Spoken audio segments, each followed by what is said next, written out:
example of how a community can pull together in a crisis.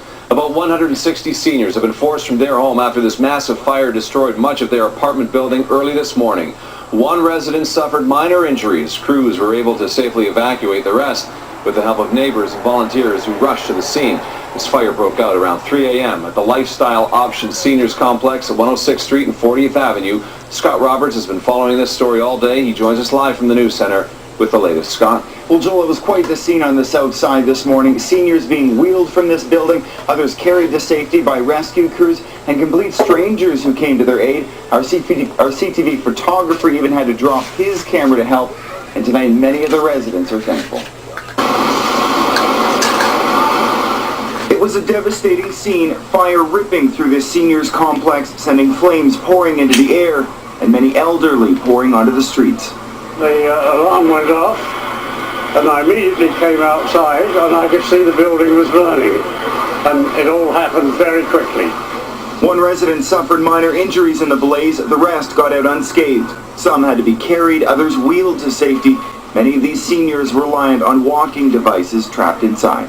A lot of people were really immobile. People had to actually carry people out. It was so bad. Many people have walkers or wheelchairs even, and canes, and so they were dependent on people helping.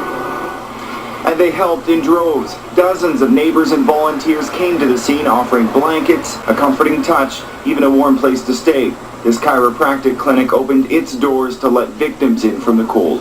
They were cold and they needed warmth, and it was convenient, and you couldn't see them left out very cold.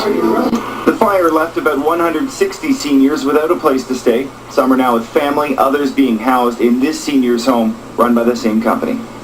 I have a daughter here, but she has no accommodation for me. Yeah, I hope they'll keep me here overnight or until I can get back. Yeah. Fire officials are still trying to determine what caused the blaze that destroyed much of this building. It's a four-story structure. The fourth floor is pretty much destroyed. There's some extensive smoke and water damage to all of those units. Still, most are just glad no one was seriously harmed. Residents and emergency workers now saying it's partly due to the kindness of complete strangers. It just shows the care and compassion and concern of the citizens of Edmonton.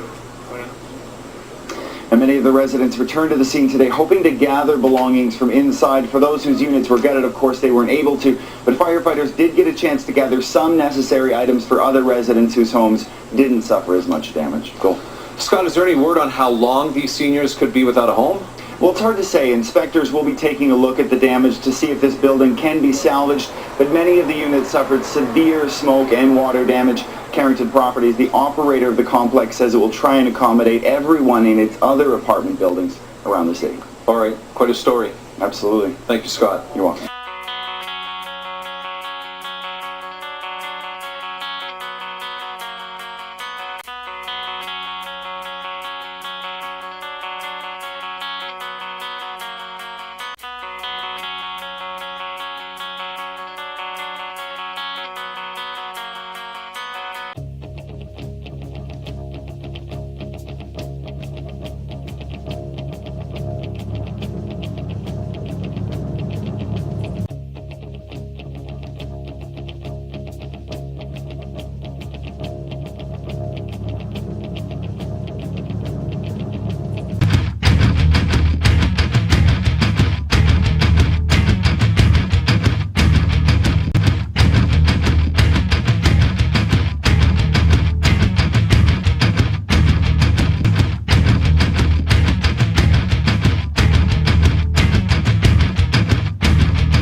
I smoke crack.